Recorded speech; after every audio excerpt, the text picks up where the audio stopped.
how to value players with injury risk, binary risk, replacement level risk, categorical risk, a risk bonanza, plus a preview of some undervalued and overvalued players for first round of 2022 drafts. It's our live event from the desert at First Pitch, Arizona, presented by Baseball HQ. Beat the Shift Live is next.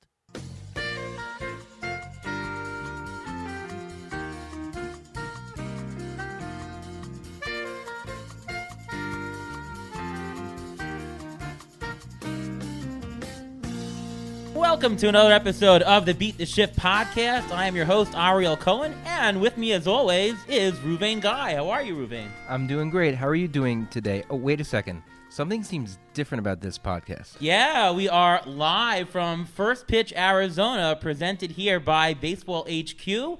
So excited to be here, and we've got a live audience. Yeah, unbelievable. Really looking forward to here. We've got a great guest on the show for tonight. Want to introduce from Roto Grinders. He is the author of The Bat and The Bat X Projections, Derek Hardy. Welcome to the show, Derek. Yeah, thanks so much. Happy to be a part of it. Oh, thank you. Yeah, a great audience. How many of you here have heard the Beat the Shift podcast before? All right, there we go. Sounds good. Well, as we do on our show, we jump right into things. And but first, let's talk a little bit about projections here. Derek Hardy is a big projections guy. And first of all, what are some new things that you might be working on for 2022 as far as your projection system, the Bat?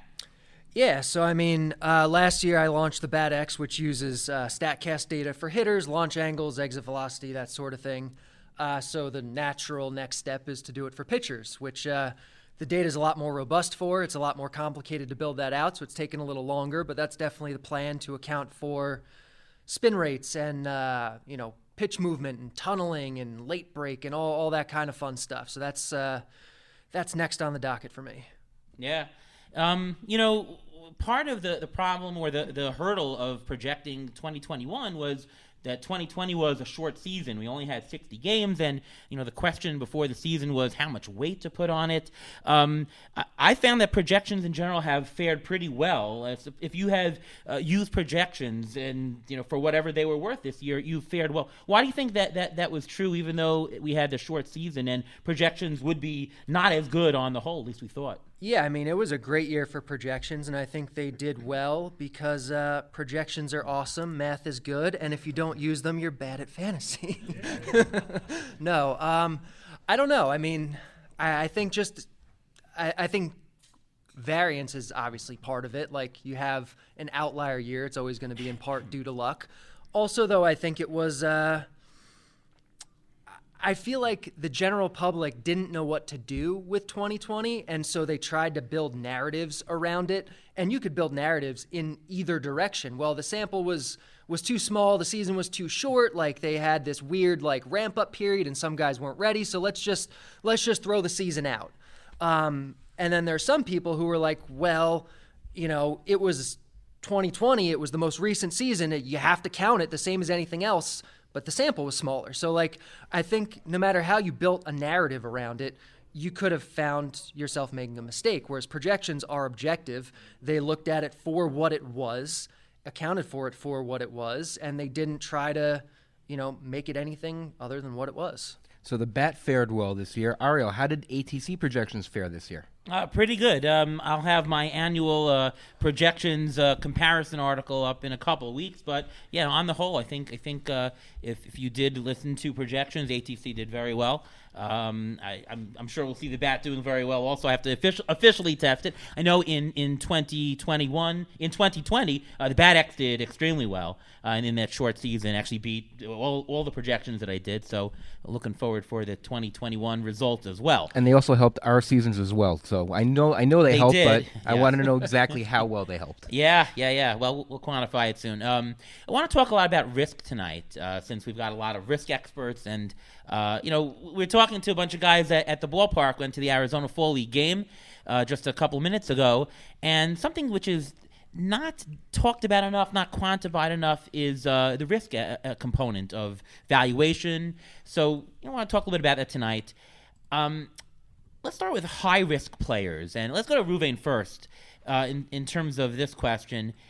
How do you evaluate players that have had past injuries? You know, we're talking like a Byron Buxton. We're talking like a Mondesi. How about a Stanton? How about a DeGrom? How about a Bieber? Like, how do you evaluate?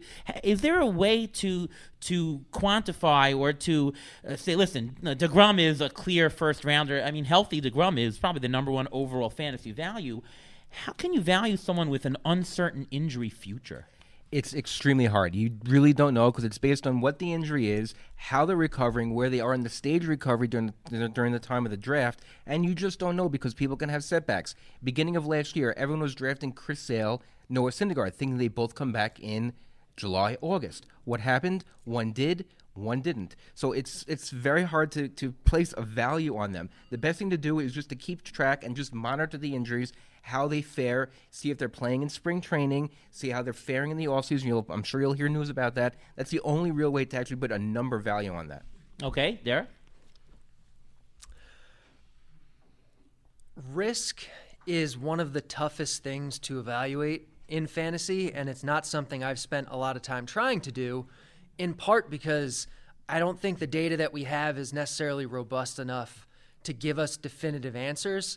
And also because it's really, really hard for something that I'm not sure is ultimately going to give us a lot of benefit. There have been studies done by guys like Jeff Zimmerman, and he basically said for hitters, unless it's a recurrent injury, it's not predictive. Like if a guy just, breaks his finger sliding into second base, like he got unlucky, it has nothing to do with his future injury risk potential. And so I think it's important to not overweight or over account for injuries when we don't even know how predictive they are. So I think it's a fine line to walk. Yeah, I mean, I'm not the injury expert here, but to me, there's a difference between some of the soft tissue injuries versus the other injuries. Guys who have tweaked hamstrings and quads and stuff versus, I broke a bone, on a pitch. Guys who have fluky injuries even twice in a row, that's just a fluke. But the chronic injuries where hamstring, I mean, Byron Buxton to me is a huge problem. I was about to say that. Byron Buxton, Adalberto Mondesi. What the heck do you do with them? Do you draft them like they're going to be MVPs, like they could be, like they've shown they could be? Or do you just say, you know what, I've had enough of them, I've had them every year, and I failed with them, leave them alone? It's up to you. It's a matter of risk and how much risk you want to have on your roster. Yeah. I mean, if you look at Mondesi, for example, we talked to James Anderson earlier in the year, and James Anderson was saying that Bobby Witt Jr., who's going to come up, he profiles as a third baseman, and Mondesi would be the better player in the infield. He should be the shortstop. That's how really they should do it. But to me, the fact that Mondesi moved over to third base, that tells me that the Royals are pretty down on Mondesi being able to complete a whole season. I think that Bobby Witt Jr. is going to come up be the shortstop, and so they're not counting on Mondesi to be the big guy. But it also shows how high they are on Nicky Lopez, that they want to keep him in the lineup also. Maybe. My point is that I think when you're projecting, when you're estimating Mondesi, I don't think that you can project him for anywhere near a full season. I think that you got to start with take the playing time way down. I think 40 stolen bases is not in play for Mondesi. Things like that. Talking with some guys over again at the Arizona Fall League, and I brought up this case. What if you have a binary case? Meaning it's not about injury. It's about is it or not. So I'll give you the example. Kenley Jansen is going to be a free agent, right? Let's say you're playing in a mono league. Let's say you're in a NL only league next year, right? And he doesn't sign as to be anywhere, and it's February 15th, and you have a draft. And so you projected that if he's a closer, he's a $16 value. If he's signs in an NL team. If he signs in an AL team, well, his value is $0. Question is, what would you pay for him at an NL-only auction at that point? Show of hands, how many people would pay $8? Exactly half the value. 8? Only one hand in the room. You would? Yeah, I really? Would. If I think there's an equal chance of him signing in the AL and the NL, sure, why not? Really? Okay. Would anybody pay 9? No. How about 7? Can I get 7? 6? I would pay 8. I would pay 7. Well, you, yes. Raise your hand now if you'd pay 6. How about 5? Would you pay 5?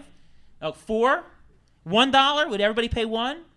So Everybody would pay one, right? So I think this is really interesting. Actually, I probably wouldn't pay one. I'd rather spend that $1 on the prospective closer on a team that I know is in the National League. I'd rather do that because that's a safer. I don't know. That dollar would be replaced in the waiver wire, but I don't know about that. That dollar would be Jake McGee, though. The thing is, though, if we know that he's a $16 player for sure, which Right. is what you're saying, and that there's a 50% chance of him being in the National League, his actual National League value is $8.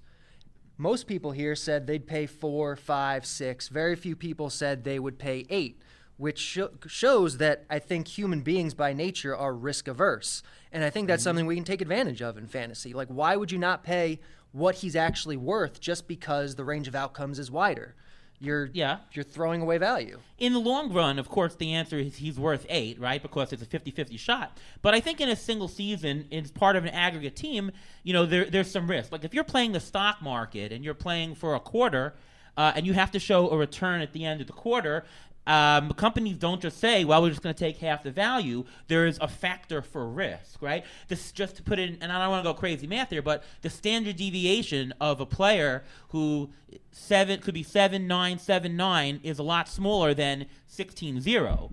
And the risk, you have to get a market discount to account for that risk, and the risk is definitely greater. It's a wider spread, so there is a discount. I do these kinds of models all day. I work in the finance industry, and if you're gonna, you have to account for the risk. Like when I do pricing in fantasy baseball, it's a risk-adjusted price. I know that there is a more uncertain situation. I need to get a little bit more of a discount to take that. I think that, depending upon whatever formula methodology, you might come up with, okay, he's worth 8 in the long term, but the risk component says I got to get him for a $3 discount. Right? There is some discount. The answer, I don't think, is 8. The answer is you need a discount, whether it's 7, 6, or 5. Well, I would never buy a player at his value anyway. Sure. So, but just like, whatever my max number would be for him, that's what I would pick. And, Okay. And maybe that's wrong. I don't know. I don't account for risk, I guess, as much as you do. Okay. I think of it in terms of expected value, and if I'm getting positive expected value on a player, then I'm getting positive expected value on a player. Right, okay. Then what do you do with a case with someone like Yasiel Puig last year? How about Trevor Bauer for Or 2022? even Trevor Bauer? Right? Now, it's not 50-50. Maybe it's 90-10. I don't know. Although he's back online posting videos every day. So I don't know what that means. No. But, yeah, that's the kind of situation. I mean, there's an expected value if you given whatever probability. But, again, you can't buy at that price. You have to risk adjust. Ruben was talking to me earlier about consistency of players, and why don't you give that little bit of trivia here with let's time for the Injury Guru's trivia of the week.